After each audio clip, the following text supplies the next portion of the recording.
Mas assim, eu queria que você se apresentasse aí, né? Falasse seu nome, seu trabalho, como chegou até a yoga, até a meditação, para a gente conhecer um pouquinho melhor você. Então tá, bem legal o seu relato, fico feliz, muito bom. Meu nome é Guilherme Nievola Neto, eu conheci yoga e já entrando no nosso tema, né, conheci yoga através de uma escola de yoga bastante questionável. Era um braço da escola de yoga, na verdade, não era o centro, não era o ashram em si, era um professor que dava aula em outro lugar, na própria universidade, no caso, né? E eu conheci o yoga já num contexto de curso. Eu não fiz aulas regulares antes de fazer um curso. Eu já cheguei metendo um curso de asanas. E era um curso de 6 meses, alguma coisa assim. Aí teve toda a história que a gente vai poder desenrolar, né? E eu, depois que acabou essa história com essa linha de yoga ou com essa escola de yoga, eu eu parti eu descobri, eu encontrei o CEPI que fica ali em São Lourenço, Centro de Estudos de Prática em Yoga, perto da Pinhel Física ali, né? Bem pertinho, inclusive, Bosque do Papa e tal. E, e ali eu tive acesso ao Hatha Yoga, tive acesso aos textos do Hatha Yoga, não era uma coisa fechada, não era uma coisa que parecia que você tinha que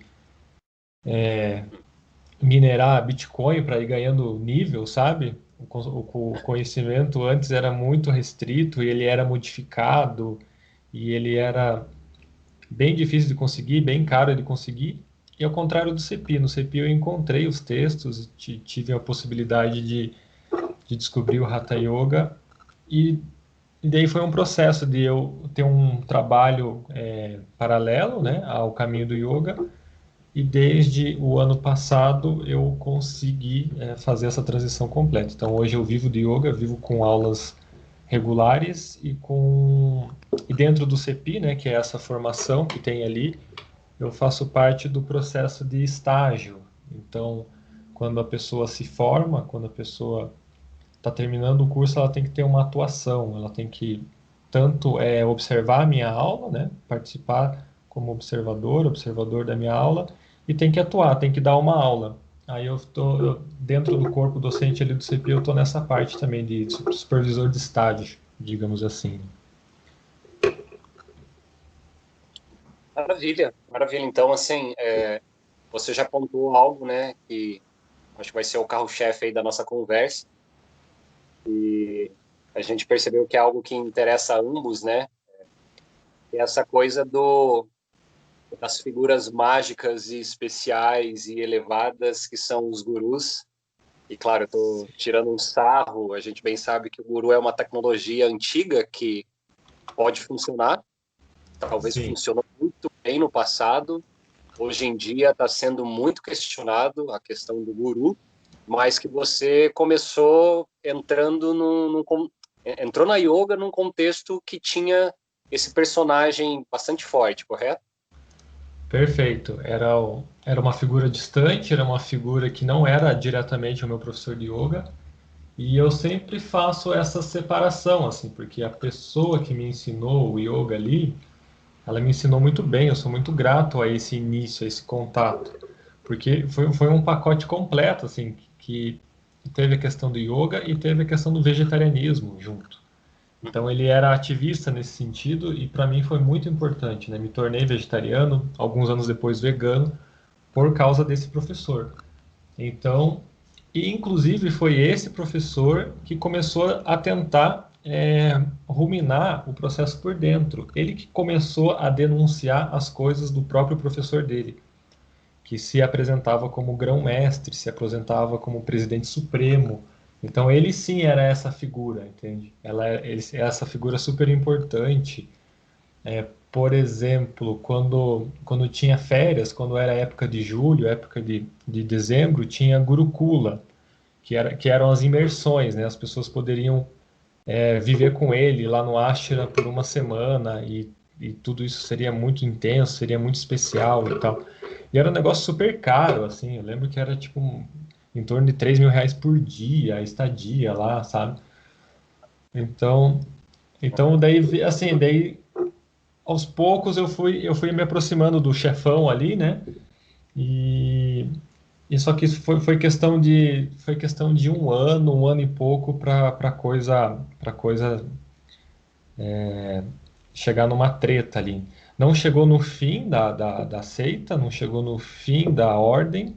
Eu vejo por aí ainda, lamento muito quando eu vejo propaganda deles, quando eu vejo cartão de visita em farmácia, eu vejo cartão de visita em lojas assim, né, místicas ou lojas que conversam com o tema. É um negócio bastante grande, é um negócio bastante que atira para vários lados, atira para artes marciais, atira para psicologia, atira para tratamento e o yoga também, né?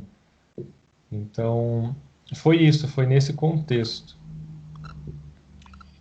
E como que você começou a perceber? Porque você caiu de paraquedas nesse lugar, tinha essa figura desse professor que não era o chefão, e você até comentou que o cara super também foi abrindo os olhos, mas como foi cair de paraquedas nesse mundo da yoga e quanto tempo você sentiu que demorou ou quanto tempo você começou a perceber que, peraí, tem alguma coisa estranha em relação a esse cara, né? Não sei se eles falavam muito desse cara, ou tipo, ele foi o criador da técnica, essa é uma yoga exclusiva. E são bem formas desses gurus deles conseguirem manipular as pessoas, né? Colocar que tem alguma coisa exclusiva ali no centro, na forma que é mostrada a prática. Como é que foi esse processo? Perfeito, foi por aí que me pegaram mesmo, porque eu acho que são duas questões, né? Ou pega pela carência das pessoas, eu acho que esse é um fator bastante comum, né? O fator psicológico é a carência e essa sensação que você está participando de algo único, você está participando de algo exclusivo. E isso realmente eu vejo que me seduzia, assim. Eu me sentia diferentão, sabe? Eu me sentia num processo ali, nossa, eu sei de coisas que pessoas não sabem, sabe? E isso realmente me seduzia. Eu via as coisas de Hatha Yoga, né? Em todo lugar tinha Hatha Yoga, daí, sabe? Uma coisa comum, uma coisa manjadona, uma coisa. O que que é esse Hatha Yoga? Eu nem sabia o que era Hatha Yoga e tinha os estereótipos do Hatha Yoga, que são vários, né? E, e daí, não, eu tô num lugar aqui, eu descobri um lugar aqui que é exclusivão, eu tô com um acesso aí que as outras pessoas não têm, né? E eu me deslumbrava com isso, realmente. Aí teve um evento de Ano Novo, teve um evento que a gente participou, que teve tipo uma cerimônia, foi ali que a coisa começou a ficar estranha, porque teve uma espécie de contrato assinado que a gente teve que fazer para se comprometer com o nível de discipulado que a gente queria ter. Então, se a gente queria ser um discípulo distante ou se a gente queria ser um discípulo engajado na causa. Então, a gente teve que assinar uma parada, entende? A gente teve que Uhum. ler uma parada e assinar uma parada e fornecer dados. Daí ali começou, entende? Ali começou a gente ter um olhar desconfiado do grão-mestre. Então, daí teve esse evento. Esse evento foi uma festa no Ashram lá, e, e daí eu lembro que daí a gente começou a observar algumas coisas, algumas discrepâncias do que o professor que dava aula para a gente fazia com o próprio grão-mestre. Por exemplo, assim, ele tinha um discurso antidrogas, ele tinha um discurso vegetariano assim bem bem purista, né? Então, inclusive com álcool e trazia todas essas coisas assim que essas questões seriam obstáculos para o praticante de yoga. Só que daí na festa do Ano Novo tinha álcool, entende? Daí a gente, putz, mano, que estranho, né? Que foi uma brecha ali. Como é que é isso daí? Então começou com essas coisas pequenas assim. E daí aí bom, já você quer fazer mais alguma pergunta ou já vou seguindo? Não, pode seguindo, pode seguir. E daí, assim, eu sei que daí a gente começou a observar as postagens, então o grão-mestre no Facebook virou, assim, uma espécie de comédia pra gente, assim, porque ele postava uns discursos, assim, que a gente achava muito engraçado. E a voz dele também, a voz dele era uma voz engraçada, a gente começou a tirar sarro do cara, assim, a gente começou a separar bem as duas pessoas, né? Quem era o nosso professor de yoga e quem era essa pessoa que aparecia de vez em quando. E daí ele tinha umas postagens estranhas que a gente ficava trocando, não sei o quê, até que eles promoveram uma viagem para a Índia. Eles promoveram uma viagem para a Índia e o nosso professor lá da universidade, do espaço de yoga, ele foi o coordenador dessa viagem. E quando ele voltou dessa viagem, o comportamento dele mudou. O comportamento dele mudou, ele se afastou da gente, a gente achou estranho e tal. Daí a gente percebeu que estava acontecendo alguma coisa. A gente percebeu que estava acontecendo alguma coisa. Então, assim, a gente nunca quis ir muito longe lá no Ashram, a gente ficava mais fazendo as aulas regulares. E daí, depois de um tempo, ele chamou a gente para uma reunião, daí ele abriu o jogo, assim, ele falou, ó, eu tenho um relacionamento de 17 anos com essa pessoa, e a gente está achando estranho muita coisa, a gente trouxe para ele, gente que que a gente fala é ele e a companheira dele, né, que os dois faziam parte do processo. Então a gente está trazendo esses questionamentos para ele e ele está tendo um comportamento completamente infantil, assim, ele está evitando de encontrar com a gente, ele está fugindo de reunião presencial, ele está mandando mensagem por e-mail, e a coisa foi, até que de repente ele recebeu um e-mail, vocês estão fora da ordem, sigam a vida de vocês. Então imagine, um relacionamento de 17 anos terminado por e-mail de uma forma infantil, assim. E daí ele estava questionando justamente as coisas que aparecem no dossiê. Não sei se você tem o dossiê aberto aí, se você trouxe. Aí a gente pode até passar por esse dossiê. Esse dossiê ele surgiu nessa época através de uma pessoa aleatória, discriminando tudo que acontecia nessa ordem, tudo assim. Então, começa ali o dossiê começa com a questão dos diplomas falsos do grão-mestre. Então ele tem um currículo assim invejável, é um currículo bizarro assim, se você for tem muita brecha assim, tem muita bobeira mesmo, que se você olhar um pouquinho de análise, você vê que é bem bizarro. Por exemplo, honoris causa em educação física. Quem que tem honoris causa em educação física? Por Cambridge, entende?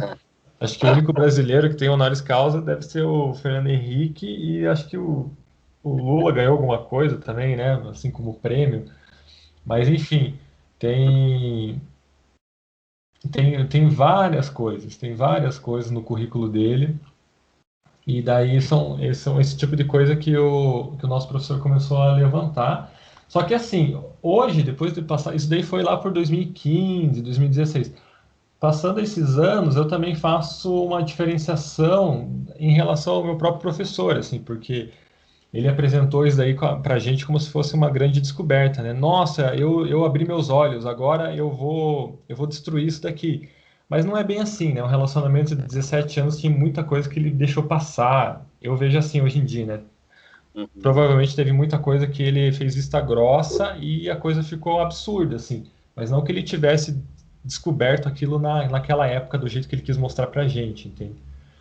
Tanto que depois dessa conclusão, foi uma conclusão judicial, teve processo envolvido, depois dessa treta toda, ele sumiu do yoga. Esse meu professor, esse nosso professor da universidade, ele nunca mais fez nada, assim, ele simplesmente mudou de área total e, né, e ele tinha um nome, né, ele tinha um nome iniciático, a gente chamava ele por esse nome, daí ele virou pessoa física, assim, né, a gente até brinca, assim, o cara virou simplesmente o tararã, assim, porque aquele mestre, assim, já era, né, o cara simplesmente largou tudo, assim. E, enfim, daí ele trouxe as questões do diploma falso, e daí, assim, na minha cabeça, é um trabalho constante de diferenciação das coisas que ele falava pra gente, o que era yoga mesmo, o que era coisa da instituição, coisa que ele tinha que falar porque eram ideologias da instituição, e o que era coisa que ele tinha aprendido com o mestre dele, que ele passava pra gente, e o que é nada a ver, assim. Claro, hoje em dia isso daí não é um negócio assim necessário para o meu conhecimento do yoga, né? O conhecimento do yoga eu vou nos textos, eu vou em, sei lá, enfim, não é uma coisa que define o que eu sei sobre yoga.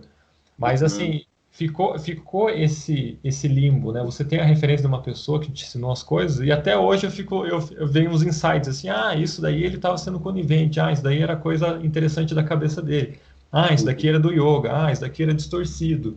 Então, esse diálogo, essa reverberação, ela continuou, né? Ela continua até, de certa forma. E isso é muito louco, né? Eu tive uma outra experiência bem estranha com um suposto mestre de Ayurveda. Então, a mesma coisa, um cara meio charlatão, meio...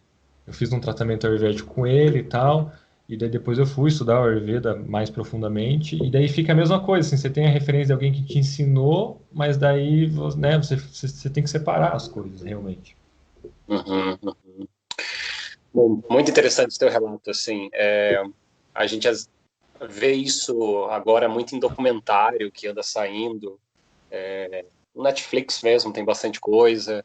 Bom, a coisa do guru no Ocidente e até mesmo no Oriente, abusando do poder e trazendo essas coisas todas não é nada novo, né? Mas parece que a gente nunca imagina que vai estar aqui na nossa cidade, né? Nós aqui em Curitiba, essa cidade fria, sei lá, meio, talvez, cristã, poderíamos colocar assim. Você nunca imagina que tem gurus por aí que estão utilizando do clichê do guru, né? Do tipo, eu sou especial, eu tenho títulos e títulos que outras pessoas não têm. Eu não sei se esse guru, ele, por exemplo, falava que o mestre dele era um mestre que ele não podia apresentar. É algo que eu vejo... Isso é interessante. Bem lembrado. A cronologia da parada, ele pegava no altar dele lá um mestre que realmente existiu, eu não lembro o nome agora, uma pessoa que existiu, e ele colocava uma pessoa como sendo o mestre dele, a pessoa que deu a missão Curitiba para ele, sabe? E aquela coisa assim, o cara antes de morrer no leito, assim, você tem uma missão em Curitiba, pá, tá ligado? Só que essa pessoa não existe, cara. Essa pessoa não existe. Então, assim, qualquer um do yoga, se visse aquilo, saberia, né? Mas eu não conhecia nada do yoga na época. Então, beleza, tinha os altares lá, tinha os mestres dos mestres, foi uma coisa que eu não questionaria em primeiro momento. Inclusive, não era nem em forma de foto, era em forma de desenho. Então, era, um, era uma pessoa gordinha, assim, desenhada, caricaturada, que ele colocava como mestre dele, que deu a missão dele. Entendeu? É muito interessante porque esse tipo de história você encontra, por exemplo, na história do De Rose. O De Rose também tem o mestre dele, que é um desenho, pelo menos nos livros antigos que eu já li do De Rose, ele comenta desse mestre lá na Índia, que é um mestre não encarnado, vamos colocar assim. Você tem isso também no Prem Baba, né? Que o Prem Baba foi lá para a Índia, se descobriu, e daí ninguém sabe quem é o mestre dele. Então, Do assim, Prembaba eu não sabia, interessante. também tem isso. Ninguém sabe quem é ali o Guruji do Guruji brasileiro da galera, né? O Guruji do Guruji do Guruji do Guruji. Mas enfim. Então, assim, é uma coisa. São meio que estratégias que vão se repetindo e não importa. Bom, a gente está agora em 2020, né? Nós temos a internet, nós temos supostamente uma racionalidade cada vez mais evoluída. Eu digo supostamente porque nem é bem assim que funciona, né? A tal da razão que a gente tanto levanta o punho e fala, nós somos racionais, né? Não é tão simples assim, mas eu sempre fico me perguntando, né? Agora, em 2020, qual que é o valor do guru? O guru é importante, o guru é necessário, como que o guru pode ou tem que se reinventar para deixar as coisas bem limpas, bem abertas e não entrar nessas... Cara, a gente que começa a entender como funciona os protocolos, essas piadas, né? Porque acaba virando assim um show de humor no qual tá ali um cara que tá inventando um monte de lorota e que daí quando você começa a ficar um pouco mais, vamos colocar assim, mais malandro, né, nesses lugares, né? Porque você vai percebendo que o cara tá falando ali são lorotas e vira piadas, vira uma coisa engraçada. E eu fico me perguntando, queria que você me respondesse, né? Qual que é o papel do guru agora nessa vida moderna, pós-moderna, vamos dizer assim? Ele é necessário? Existem gurus reais nesse processo todo? Enfim, queria que a gente conversasse um pouco sobre isso. Tá, eu acho que é engraçado mesmo que em Curitiba, em 2015 para frente, né, nessa época, eu tenha vivenciado isso e ainda exista nesse molde antigo, né, de encontros e e de grupos. Mas a lógica da seita na internet é muito vasta, né? A lógica de você adorar uma pessoa e você comprar a ideia da pessoa de forma cega, isso daí é cada vez mais disseminado, né? Então, o nosso papel, eu acredito que é justamente o anti-fake news, assim, a gente tem que esses dias eu li um negócio bastante interessante, a gente tem que ser mais simples, né? A gente tem que ser pessoa comum e que assim forneçam rotas de fuga e forneçam pensamento autônomo para as pessoas mesmo, né? E não tentar prender, não tentar segurar, não tentar nada desse tipo, não considerar que você, assim, eu tenho até um desconforto em falar, quando eu falo que eu tenho alunos, eu falo no sentido formal, assim, porque eu não me considero, assim, alguma coisa para alguém nesse sentido, né? Tipo, a pessoa com a própria autonomia dela, ela vai se preocupar com a minha opinião ou não, né? Então, é muito estranho, e é muito interessante seu comentário. Eu li um negócio que eu acho que retrata bem isso que você falou, que como o papel do guru desse modo tradicional não nos cabe mais. E tem uma matéria que saiu no LinkedIn, só que é do mundo administrativo, assim, no do mundo das empresas, mas eles têm um termo chamado VUCA e BUNNY. Não sei se você sabe sobre isso, né? O mundo VUCA e o mundo BUNNY. Então, o mundo VUCA seria essa época até ali, a Guerra Fria, essa época que as coisas eram mais lineares, que você tinha uma capacidade de prever a sua vida de uma forma linear, de uma forma progressiva, e como isso se desfez, assim, né? Como hoje em dia a coisa é muito mais dinâmica, hoje em dia você vive num caos, hoje em dia você tem que você não tem perspectiva de futuro, você tem que ficar se adaptando a tudo que acontece, você tem que ser muito autônomo e você não pode. E quando essa matéria tenta diferenciar o que é VUCA e o que é BUNNY, aí tem um trecho bastante interessante. É tipo, esqueça os gurus, esqueça as dicas, né? Esqueça os conceitos que te dão, você tem que descobrir por si mesmo.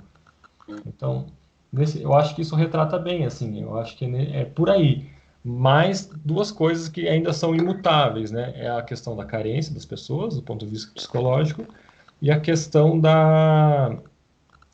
assim daquela pessoa sábia, assim, é cada vez mais raro, sempre foi muito difícil, mas assim, aquela pessoa sábia, aquela pessoa em que você, tipo, tudo que aquela pessoa fala, você, putz, isso daí, isso daí assim, devia ser o objetivo de ser velho, né? Então, assim, isso ainda existe, né? Existe uma pessoa interessante, só que você tem que ter olhos para isso, né? Uhum, uhum. É, é, é muito interessante, assim, no meu trabalho pessoal, como a gente é professor de yoga, às vezes fica meio implícito de que nós, de alguma forma, somos especiais. E a gente vai descobrindo que, na verdade, não existe o tal do especial, né? Além de uma normalidade compartilhada entre todos, né? Sim. E lá na Pineal mesmo, né? Eu pensei em algumas estratégias para não ter, para que os meus alunos não desenvolvessem esse olhar sobre mim. E coisas bem simples do tipo não ter um tablado na sala de aula para eu não ficar acima. Eu sempre Uhum. fico no chão. Então, parece que é besteira, mas estar sentado no chão com os alunos tira essa coisa de alguém que está ali em cima e que daí você olha e aquela pessoa fala coisas filosóficas bonitas, ela faz você respirar profundo e você se acalma, o que pode mexer com a psique ali do aluno e achar que tem alguém em cima dela, né? Então eu sempre pensei nisso, não, vamos todo mundo sentar junto no chão para que a gente lembre que está todo mundo aqui na mesma, aprendendo, trocando.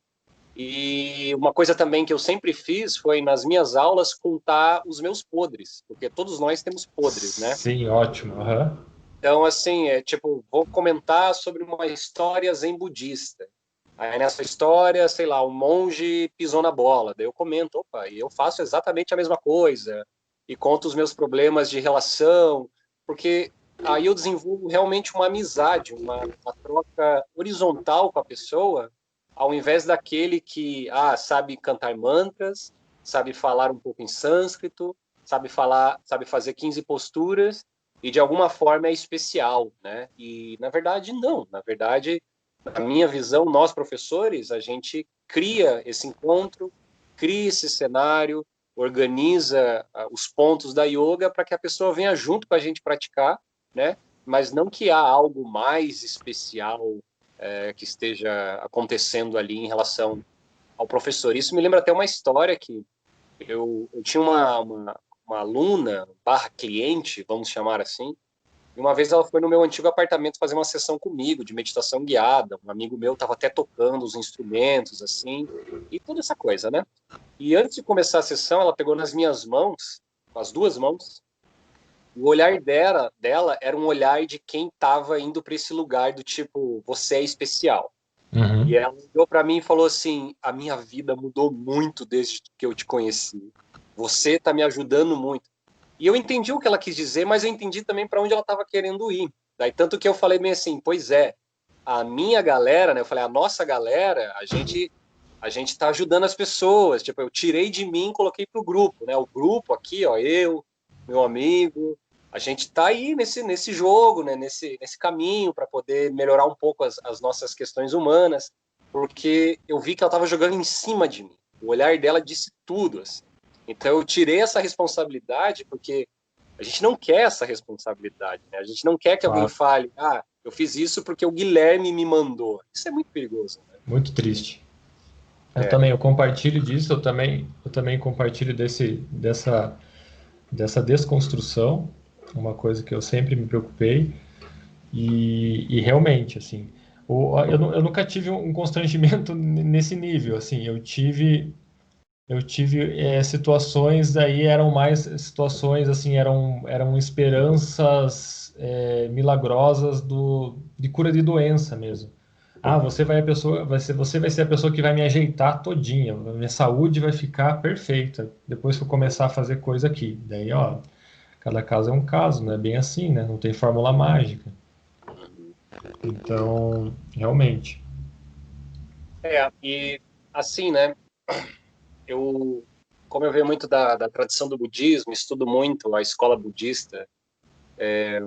Você pega, por exemplo, no Vajrayana, o budismo tibetano, que tem muito até hoje essa coisa das reencarnações dos lamas, né? O lamaísmo, vamos colocar assim, Certo. Uhum. que imagine, você é uma criança, você está morando com a tua mãe lá no Tibete, em cima de uma montanha, e do nada aparecem uns monges e eles dizem: não, você é esse cara, você não é o Guilherme, você é o Rinpoche, né? Você é um precioso. E beleza, a cultura dessa galera funciona partindo desse lugar. Só que eu percebo que tem muito romantismo em cima disso, e quem me ajuda a entender cada vez mais o romantismo em cima disso são os próprios tibetanos. Tem um mestre, um lama tibetano, na verdade ele não é nem do Tibete, ele é do Nepal, que é ali perto, que é o Dzongtsar Khyentse Rinpoche, que ele assim, é um lama moderno, ele é até cineasta, um cara incrível, e ele comenta que a culpa vamos colocar assim, dos tantrismos, né, do tantra tibetano vir aqui para o Ocidente e ser uma bagunça, e os ocidentais não saber, de certa forma, o que estão fazendo, e ter muito abuso por parte dos lamas tibetanos em cima dos ocidentais, é que os tibetanos eles vêm para cá e eles vendem a cultura tibetana e não o Dharma, não o conhecimento que está além da cultura. E nisso ele comenta junto que o lamaísmo na nossa geração tem que cada vez mais morrer, porque não faz mais sentido para as nossas cabeças modernas, vamos colocar assim, ficar entronando pessoas, né, colocando pessoas no trono, e, de novo, você ali embaixo de uma pessoa que está acima de você. Então, ele comenta que se o Vajrayana não se modernizar, o Tantra tibetano não se modernizar, ele vai acabar ficando de lado, porque a gente até a gente vai até comentar também, eu quero que você me fale a sua opinião do que vem acontecendo aí agora no nosso contexto brasileiro, né, dessas polêmicas, mas a internet não está deixando barata as coisas. Por um lado, Sim. você tem um anseio de militância e de desconstrução da cultura do cancelamento, mas que, por um lado, é muito bom que tenha isso, porque já faz um bom tempo que a gente está em silêncio, né? Quieto, levando pancada, sendo enganado, e agora a própria internet está se organizando para que essas coisas não fiquem se reproduzindo. Isso está afetando demais essa cultura gurusística no próprio Brasil. E eu queria que você comentasse essas novas polêmicas que a gente até andou conversando sobre o que anda acontecendo aí, né? E qual que é o papel da internet nisso tudo também. Tá, duas coisas. Além disso que você comentou em relação ao budismo, tem também uma atitude humilde que vem do próprio Dalai Lama em relação à ciência, né? O Dalai Lama falou que se a ciência mostrar que os textos estão incorretos, ele muda o budismo. Então, isso é muito interessante, assim, né? Isso é muito legal. Duvido que aconteça, duvido que precise, mas essa declaração eu achei bastante interessante, né? Então, a gente. Porque eu acho que o misticismo, a fórmula mágica também faz parte desse discurso, né? E quanto mais a gente tiver ciência na coisa, eu acho melhor. E em relação à internet, assim, tem que ver se, assim, é interessante isso que você falou, sempre vai ter alguém que vai denunciar, sempre vai ter alguém que vai formar opinião, vai trazer uma visão esclarecedora, e esse é o papel do guru, né? Tirar da escuridão, esclarecer as coisas, mostrar o caminho. Mas também, assim, se a gente ficar, tem o lado ainda de ficar esperando que alguém resolva. Isso também a gente pode trazer até por uma discussão política, né? A gente tem uma questão representativa na esfera política do poder, então às vezes ainda cai para isso. Ainda às vezes a gente tem uma questão orgânica na internet, mas à espera de que alguém incorpore essa energia e seja o representante, né? Ou a representante.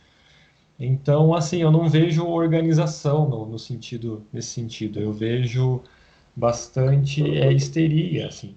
Perfeito.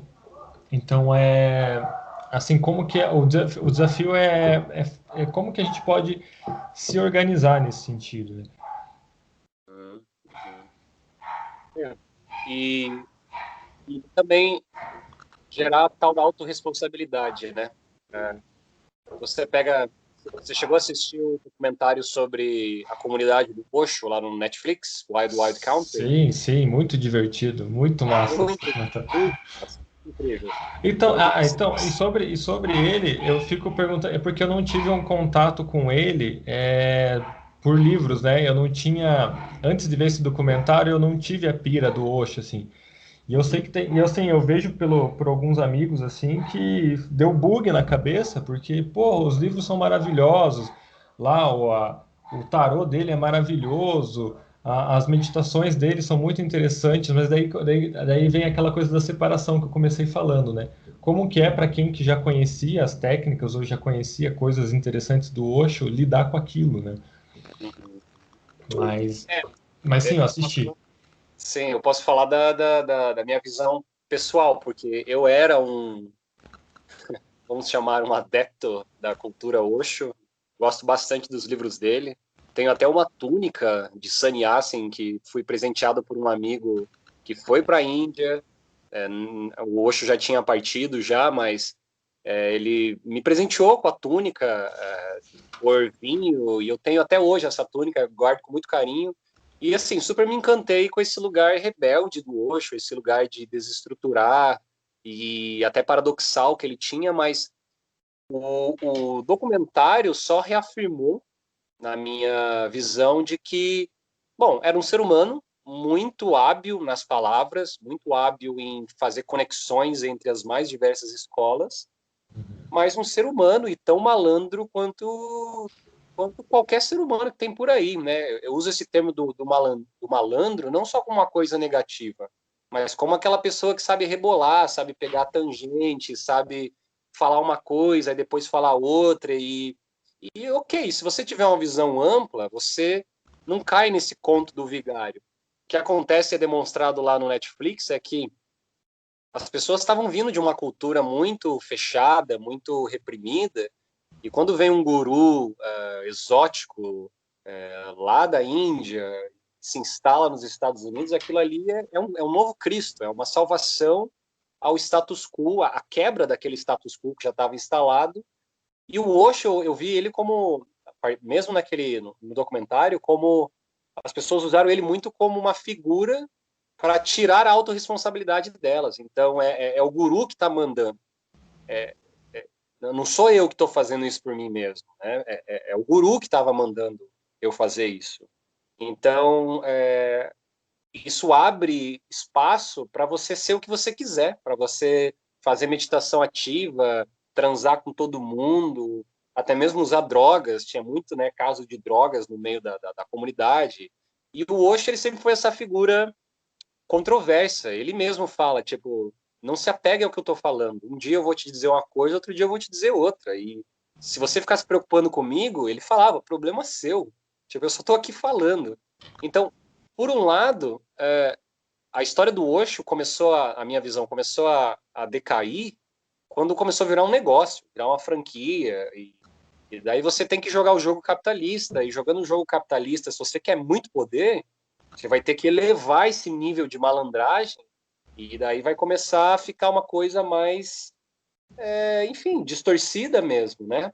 Mas uma coisa que eu gostei, mano, que me ajudou bastante a entender o porquê que surgem esses gurus, porquê que muitas pessoas que às vezes são consideradas pessoas racionais, focadas, inteligentes, elas se encantam pela magia e comentam que há algo de diferente nesses gurus.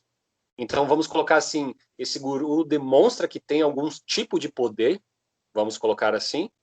Só que daí esse guru ele sempre vai lá e de alguma forma ele pisa na bola. Ele é imoral, ele é antiético e isso se repete em várias áreas. Você tem isso no Zen budismo, você tem isso recentemente aqui no Brasil, com o João de Deus, o Prem Baba. Você tem isso, não importa qual esfera religiosa esotérica, me parece que sempre vai para esse lado.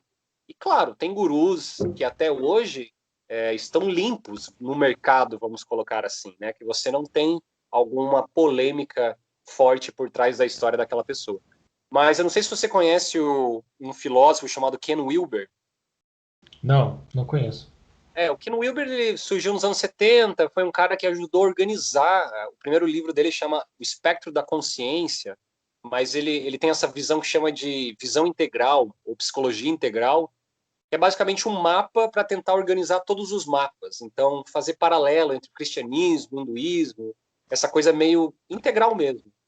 E o Wilber foi o primeiro cara que me ajudou a entender o porquê que o mestre ele é especial. E daí depois ele começa, ele comete uma ação que transforma ele numa pessoa desumana, vamos colocar assim. E clareou muito minha mente um conceito que o Wilber colocou. Eu passo, inclusive, para os meus alunos, passo, inclusive, no primeiro módulo do curso de formação.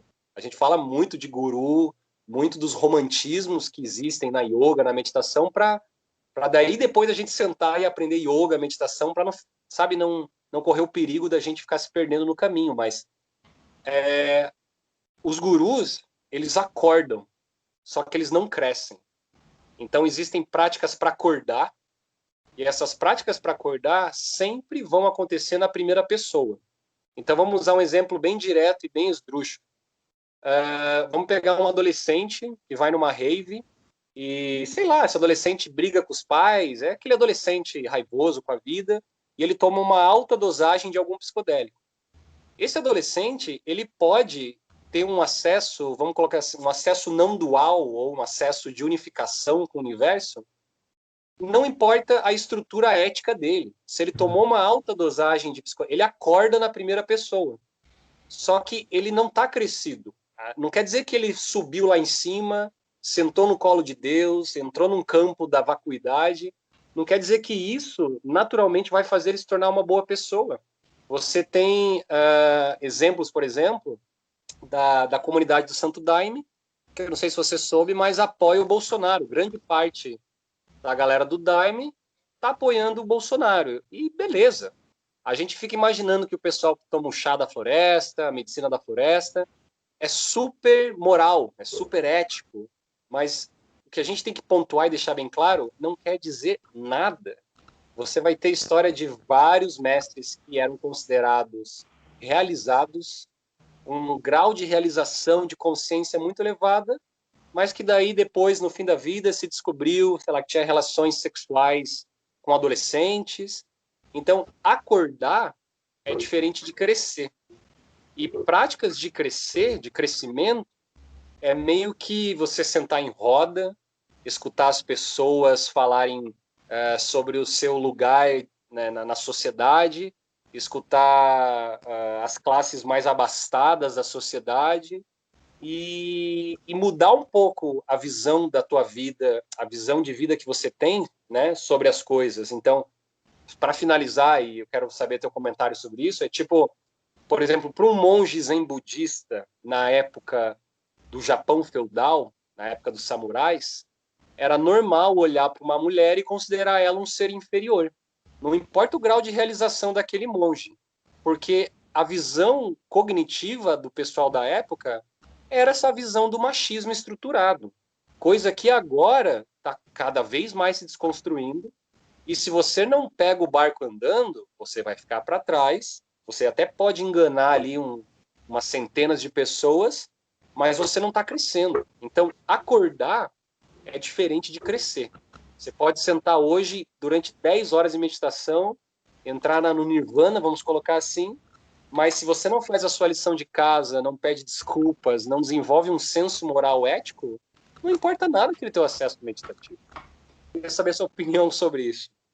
Perfeito, perfeito. Muito boa a diferenciação, a terminologia também. E assim, isso me lembrou a experiência que eu tive com o Vipassana, né? Eu tenho a impressão que eles tentam preservar uma questão tradicional que é não separar a moralidade da prática, né? Então isso já se desfez aqui pra gente, né? Se alguém quer meditar, se alguém quer aprender a meditar, não importa para que a pessoa vai usar aquelas habilidades adquiridas, né? Lá no Vipassana, inclusive, teve um menino que colocou isso daí. Uma vez ele falou que uma vez ele teve que ensinar meditação para a polícia. E daí ele se colocou em crise moral, assim, tipo, eu vou ensinar alguém que tem uma arma a se concentrar melhor e tal. Como é que eu vou confiar nessa pessoa, né? Enfim, então, assim, dentro do Vipassana, pelo menos foi o que eu vivi, você não separa, né? Você tem toda uma imersão em que você tem que ser ético, você tem que aceitar aquilo, e já começa, né? Assim, hoje a gente tem essa questão de, eu tenho que usar máscara e então castrando a minha liberdade, né? Imagine só. Então, imagine se a pessoa vai para o Vipassana, que ela não pode nem matar mosquito, né? Então, assim, você se propõe aquilo, você aceita aquilo e fecha, a coisa fecha, né? A coisa fecha. A técnica serve à ética, a ética serve à técnica. E, e assim, e, e hoje em dia não. Hoje em dia até mesmo, por exemplo, assim, se você quiser desenvolver é muito difícil. As pessoas, os clientes, né? Eles já têm uma expectativa, eles já têm assim um acordo social, né, do que a pessoa pode mais ou menos esperar do que a gente pode oferecer, assim. Então, se você quiser fazer um método, sei lá, se você quiser ser rígido com a pessoa, isso eu acho que também essa rigidez dos antigos também já não cabe nesse mundo, né? Que aquela pessoa que tipo humilhava, aquela pessoa que expunha os outros, assim, também já é um negócio que não cabe, né? Mas se você quiser fazer alguma coisa muito fora da casinha, assim, você vai ter problema, você vai ter precisar de poder, você vai precisar de influência, você vai precisar de engajamento, né? Então tem todas essas estratégias, assim. E o triste é que nessa lógica de você ter seguidores, nessa lógica de você ter engajamento das pessoas, essas estratégias essa coisa que você comentou do Osho, ele ser rebelde, ele ser contraditório, assim, para poder mostrar para as pessoas que, né, algumas coisas, assim, isso virou método, né? Hoje, no mundo do coach, tá muito em alta a pessoa ter uma linguagem agressiva. Então, isso eu via, sei lá, eu via nas bandas que eu via nos anos 2000 lá, os caras eram despojadão, os caras eram hostil, e a gente amava aquilo porque era natural, né? Os cara vão na TV e os caras vão falar coisas que não deveria falar na TV, que massa e tal. E hoje em dia virou método, assim, então a pessoa, né, tá aquela pessoa engajada, aos olhos do guru, aos olhos do coach, vai lá e faz uma pergunta, às vezes se expõe, e o cara vai lá e humilha, o cara vai lá, né? Teve uma que eu vi, que era um desses coaches aí, que a menina perguntou: "Ô, você não pode liberar a parada aí para depois, por causa que eu vou ter aula essa noite, não vou poder te acompanhar." Não, você se fudeu, se você não acompanhar agora, você vai perder. Se eu fosse você, eu cancelava a sua aula e vinha para minha, sabe? Umas coisas assim. Sim, Então, sim, sim. e outra coisa que virou estratégia de engajamento é você participar de uma polêmica e depois se desculpar. Então, isso tudo tá dentro do esquema, entende? Então aconteceu recentemente, né? Aconteceu de uma figura proeminente aí que fala de Vedanta, fala de yoga, não sei o quê, um carinha famoso, ele tem até uma validação lá do MOD da Índia, então o MOD Uhum. aprovou ele. E assim, para quem não sabe, para quem vai ouvir, tá ouvindo, não é muito difícil conseguir esses diplomas indianos, tá? Não é, né? Você lê lá, você citou o próprio De Rosa, que tem 50 páginas só de condecoração, não, não é muito difícil conseguir essas coisas. Sim. E, ele se envolveu, ele teve uma fala super infeliz, super machista, super grotesca, e depois pediu desculpa. E a pessoa, a outra, uma mulher que é parceira dele lá, que pelo que eu entendi ela trabalha com ele e tal, alguma coisa assim, ela fez a mesma coisa. Ou eu tava ali do lado dele e eu no papel de mulher não falei nada, eu preciso que vocês me desculpem. E os algoritmos, a matemática mostrou que você não perde tanta gente e na verdade você consegue mais gente com esse tipo de atitude. Tá? Então até o pedido de desculpa não é mais natural, sabe? Então Sim, sim. isso é perigoso, né? Pois é, me parece que vamos, né, colocar quais seriam as possíveis saídas, as possíveis movimentações necessárias para a gente gerar autorresponsabilidade, para a gente gerar um aprofundamento na É, nossa prática pessoal, né? tipo, assim, assim, como que você, né? Como que você obteve senso crítico? Como que você saiu do sono dogmático? O que que foi que te fez olhar as coisas pelo cinismo ou pela visão crítica mesmo, questionar as coisas, né? Assim, o yoga ainda está na última das coisas que vão fazer isso, as pessoas, entende? Eu obtive senso crítico com banda, com punk rock, com letra de música. Aí que eu despertei e comecei a ver a distorção que é a sociedade e tal. Né? Não sei como que foi para você, mas assim, ou é isso, ou é aquele professor de filosofia, professora de filosofia doidona, loucona, que fala umas coisas muito massa, ou é alguém, mas nunca é o yoga, né? Quando que o yoga vai ser esse despertar de senso crítico? Como que a gente faz isso? Pois é, né? Essa é uma pergunta que acho que fica em aberto, mas a questão delicada que eu sempre penso, vamos, tipo, se a gente levantasse a bandeira agora e falasse morte aos gurus, né? Vamos colocar assim, né? Não as figuras, mas ao protocolo, à tecnologia. Há muito uma questão dessa ideia de carregar a linhagem, né? Então, o Dalai Lama, da escola Gelupa lá dos tibetanos, ele carrega, junto com outros lamas, a linhagem desse sistema codificado ali, criptografado, e você precisa sentar com ele, ou algum aluno ali autorizado dele, para aprender aquele lugar. Só que o que vem acontecendo é que a yoga que chega até a gente, o budismo que chega até a gente, com toda certeza não é a yoga lá de não sei quantos mil anos atrás. É uma yoga que se reformulou, se modificou e que muitas pessoas vão surgir trazendo essa visão de que eu trago a questão original, né, do yoga, eu tenho esse poder. Não sei se você chegou a acompanhar, mas uns 3 anos atrás surgiu um cara na internet, não vou citar o nome dele, mas ele ficou bem popular na internet, se colocando como o verdadeiro Hatha Yogi. Ele inclusive estudou com os natis lá na Índia, tinha foto com os caras, E ele entrava em tudo quanto é grupo, assim, e, tipo, vamos colocar entre aspas, desmascarava uma série de gurus que são famosos e bem vistos por nós. Pessoas como Yogananda, ele, tipo, falou assim, eu fui lá para a Índia, descobri um monte de coisa e agora eu tô contando aqui para vocês. Por um lado, tinha muita, tinha muita seriedade no que o cara falava, porque ele era uma pessoa bem versátil nessas coisas, Eu tô só que ligado, daí acho que eu sei. já sabe, né? Só que começou a puxar demais pro eu sei e os outros não sabem.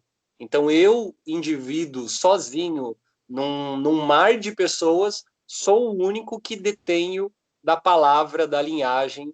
E esse cara até comenta como para entrar na seita lá dos natis, yogis, como ele teve isso que você comentou, do abuso, os caras cuspiam na cara dele, batiam nele para ver se ele estava pronto. O que a gente sabe é uma tecnologia que foi usada várias e várias vezes lá no Oriente, né? De tipo, diferente daqui, que nós trabalhamos com a yoga moderna, a gente tem um dinheiro, paga o curso e começa a fazer, tem pessoas lá na tradição, mas você até bem pontuou, na Índia não é nada romântico também, às vezes você só precisa ter dinheiro e já fazer um curso e ganhar um diploma, mas ainda tem algumas pessoas que carregam esses protocolos de vamos testar o Guilherme e o Caio até o fim para ver se eles realmente estão prontos para ficar aqui na caverna com a gente, fazendo púdias e coisas do tipo, enfim.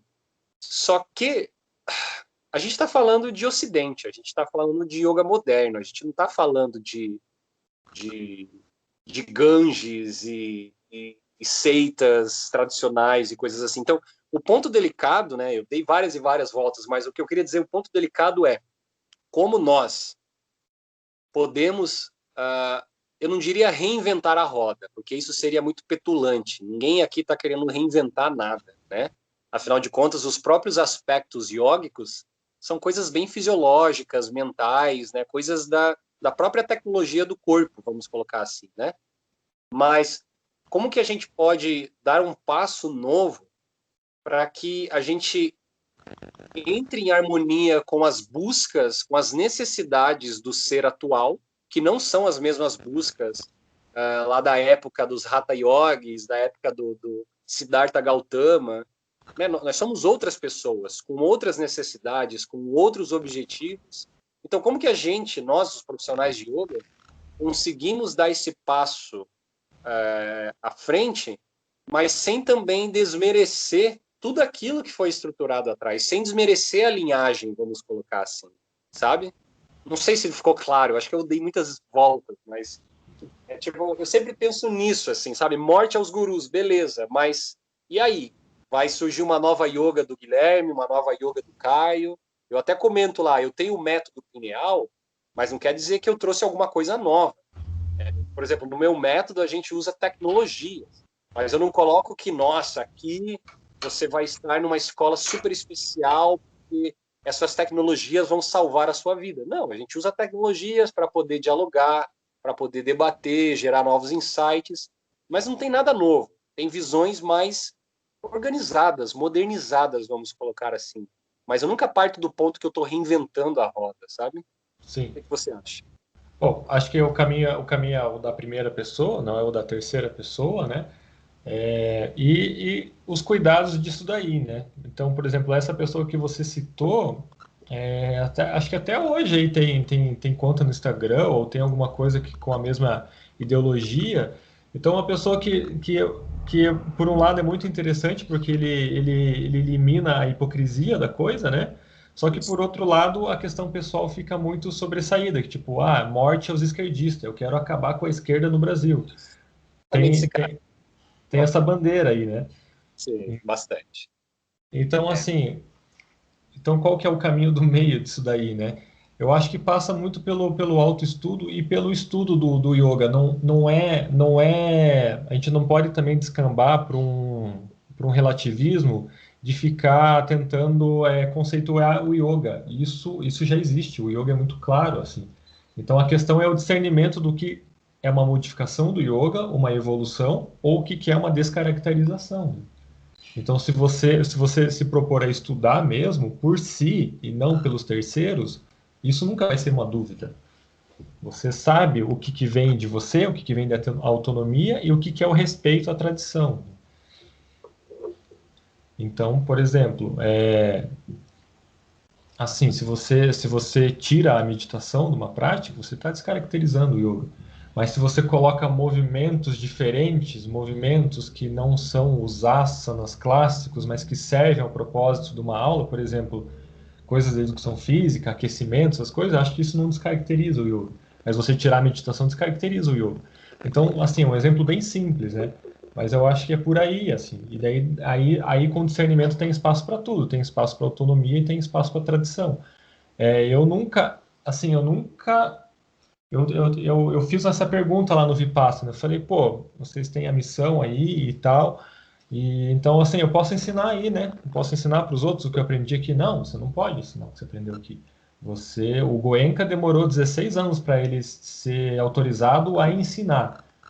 Então, então você pega e respeita isso. Beleza, eu não sei se eu concordo, né? Eu gostaria de mostrar muito para algumas pessoas algumas coisas que eu aprendi aqui, mas já que não pode, não pode. Você que tá levando o nome da tradição aí, então beleza, então deixa quieto. E tem um exemplo muito interessante nisso, que eu tive a oportunidade, o privilégio de conhecer ele recentemente, que é o dentro do Hatha Yoga e dentro da, da âncora que o CEPI, né? O CEPI é o segundo lugar que eu comentei, onde eu encontrei o Hatha Yoga. Ele está alicerçado lá em Kaivalyadama, na Índia. E lá, então, é lá do Kuvalayananda, né? O Kuvalayananda é aquela pessoa que começou a pesquisar o yoga e trouxe métodos científicos ocidentais modernos para o yoga. Então, assim, qualquer coisa aí que a gente tem tecnologia está valendo para a gente pesquisar fisiologicamente o que são essas coisas aí que a gente faz, né? E ele começou lá tirando raio-x de, de, de, de tronco e depois a coisa existe até hoje, né? Hoje ele mesmo falecido, o instituto continuou. E daí tem um discípulo dele, que foi um dos mais proeminentes lá, que é o Dr. Boli, o Mukund Boli. E ele desenvolveu um método, ele deu um nome para esse método, ele que criou, só que ele não desrespeita em nada o Yoga Sutras. Então, assim, ele ele se baseou no Yoga Sutras para desenvolver essa tecnologia e ele também alguns textos do Hatha Yoga, ele cita lá o Pradipika, ele cita alguns outros. Então, assim, a vivência que eu tive com ele, parece que tudo ficou mais claro, assim, apesar de ser uma coisa muito autônoma da parte dele, entende? Então, assim, ele não desconfigura a asana, ele tem um outro nome para pranayama, assim, ele não vê o pranayama como uma técnica isolada num momento específico. O pranayama é um negócio que está acontecendo o tempo todo. Se você consegue perceber esses movimentos, a coisa vai ficando clara, os movimentos internos. O conceito de vaio dele é uma coisa bem mais simples do que parece que é nos textos. Isso porque ele leu naquelas línguas, né? O Yoga Sutra já é um negócio difícil, porque são coisas condensadas. E ele estando lá e ele tendo esse estudo, já muda, né? Ele já tem uma vantagem nesse sentido, porque ele teve um acesso linguístico diferente do que a gente tem aqui com a tradução de Yoga Sutras em português, por exemplo. Então, assim, eu acho que o Dr. Bolli, ele é um exemplo disso, assim, de uma perfeita harmonia entre você desenvolver uma evolução, um método, uma autonomia, uma criatividade e respeitar tudo que já estava lá. Perfeito. Já que você pontuou uma pessoa no yoga, eu poderia até pontuar um movimento que anda ocorrendo, principalmente nos Estados Unidos, que eu até utilizo na Pineal, que é o que é chamado de movimento pragmático do Dharma, que são pessoas, né, os cabeças desse movimento, que nem são vistos como gurus e nada do tipo, são pessoas normais como nós, são pessoas que sentaram na tradição, lá na tradição de Burma, que foi a tradição que reviveu o Vipassana, que o Goenka, inclusive, aprendeu com essa galera também, mas sentaram com esses professores, vamos dizer assim, completaram o progresso do Vipassana naquela tradição, na tradição Theravada do budismo, só que perceberam que há muita questão dogmática por trás desses lugares que não servem para nossas mentes ocidentais. Então, a visão do budismo pragmático é que você desconsidera os dogmas, não que você simplesmente joga eles no lixo, mas se você sente que aquele dogma não faz sentido nenhum, você desconsidera e você senta e pratica aquilo que funciona. Porque se você sentar e praticar, se você tiver uma moral bem estruturada, que é algo que o próprio Buda pede, né, tenha uma moralidade, faça treinos de moralidade, faça treinos de concentração e faça treinos de vipassana, por exemplo. Você vai conseguir caminhar pelo que é chamado de progresso do vipassana, né, progresso do insight. E essa mesma galera está começando a organizar uma linguagem muito, muito rica na própria fenomenologia da meditação, porque a gente encontra, por exemplo, você pode ir num centro de Vipassana e você pode ter um acesso, um dos primeiros acessos lá, que eles até comentam que é o Bang, que é uma explosão de consciência, é tipo o primeiro fruto da tua meditação. Esse é o primeiro? Pô, achava que esse era um. Eu tô ligado, é quando você consegue escanear a coluna e tal. É isso, então? É só um começo, então. Para você ter uma ideia, assim, de acordo com essa tradição de Burma, que foi a tradição que o Goenka bebeu na fonte também, que foi autorizado pelo monge Ledi Sayadaw, esse acesso é a quarta camada mental que você acessa durante o progresso. Só que existem 16 camadas mentais para serem acessadas, né? Pode crer. Mas, por exemplo, esse pessoal do budismo pragmático, por ter essa visão mais moderna, por ter essa visão não dogmática e também beber da fonte, terem se conectado com essas pessoas lá atrás, eles comentam, por exemplo, que esses acessos, eles acontecem até mesmo, eu adorei essa descrição, mas mulheres que às vezes vão ter parto natural, elas entram num estágio de consciência tão forte que é considerado o mesmo estágio, tipo, a mente dela se coloca nesse lugar de uma forma, vamos colocar, entre aspas, forçada, né, por causa do parto, e muitas mulheres, depois do parto, entram em depressão, né? Depressão pós-parto. E é engraçado que na tradição budista, quando você entra nesse quarto estágio, que é tipo um orgasmo, tudo que sobe desce, né? Você cai numa depressão que é chamada da noite escura da alma, né? Daí você tem que passar um tempo ali numa bad trip, vamos colocar assim. Então, assim, se não saísse dessas tradições, como é que a gente ia saber essas coisas? Então, esse grupo agora, eles estão com um projeto para tentar alinhar, organizar um protocolo, uma descrição fenomenológica para ajudar a terapeutas como nós, ajudar médicos no contexto da medicina, porque essa figura principal do budismo pragmático, chamado Daniel Ingram, ele é um médico aposentado, um médico emergencial aposentado, e ele, como um praticante de Vipassana realizado, ele comenta quantas pessoas não iam lá nesse plantão emergencial e que ele via claramente que a pessoa estava numa condição espiritual ali, mental, que a medicina vai dizer, não, esse cara está delirando, esse cara está alucinando, dá um remédio ali para suprimir isso tudo, e ele fala, não, a gente tem que começar a se preocupar, porque o que acontece num contexto de retiro de Vipassana acontece com a tua tia, que às vezes está cantando, rezando o Pai Nosso, e tem uma explosão de energia que, se ela não tomar cuidado, ela pode achar, sei lá, que o demônio entrou dentro do corpo dela, ou ela pode ficar feliz que o Espírito Santo varreu a consciência dela, mas... Então, assim, eu entendo quando a tradição diz não saia por aí ensinando, mas, ao mesmo tempo, a gente tem que pensar, o próprio budismo diz, nós estamos em tempo de degeneração, as coisas estão cada vez mais caóticas e malucas. Então, se você tem a oportunidade de passar com muita humildade, né, um pouquinho que você sabe para tentar auxiliar a pessoa ou traduzir alguma coisa ali que ela está passando, eu não acho que há um problema, eu não acho que você precisa... Essa é a minha visão rebelde, agora apareceu o Caio Rebelde aqui, né?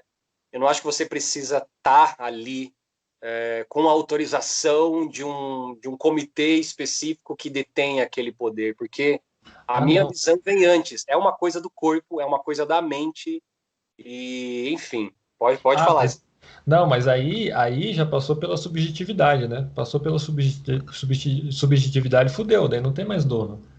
Uhum, Então, assim, isso daí você está falando num contexto, assim, um contexto livre, um contexto de conversa. Quando a gente quer ajudar uma pessoa, aí vale tudo, assim, sabe? Eu digo mais em termos formais de técnica, né? Então, isso. tipo, eu não vou dar aula de Anapana, eu não vou dar aula de Vipassana, mas, assim, as coisas que eu aprendi naquela vivência, as coisas que me ficaram mais claras, daí isso daí não tem autoridade, né? Aí já é.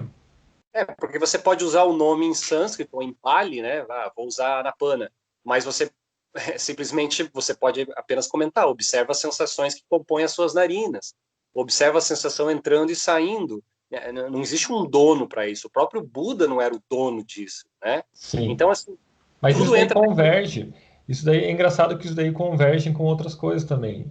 Muita coisa do Vipassana converge com essa coisa do que eu comentei do Dr. Bolha, assim. Uhum, Então, uhum, é tipo assim, me parece muito, assim, eu tenho a impressão que esse caminho de sensitivo, esse caminho de você perceber o corpo de uma maneira direta, sem imaginação, e você aprofundar nessa questão sensorial, isso daí me parece uma coisa assim, que revolucionou a galera lá atrás, entende? Me sim. parece um caminho, me parece como que se diz, uma coisa, um solo, me parece assim, um consenso, sabe? Uhum.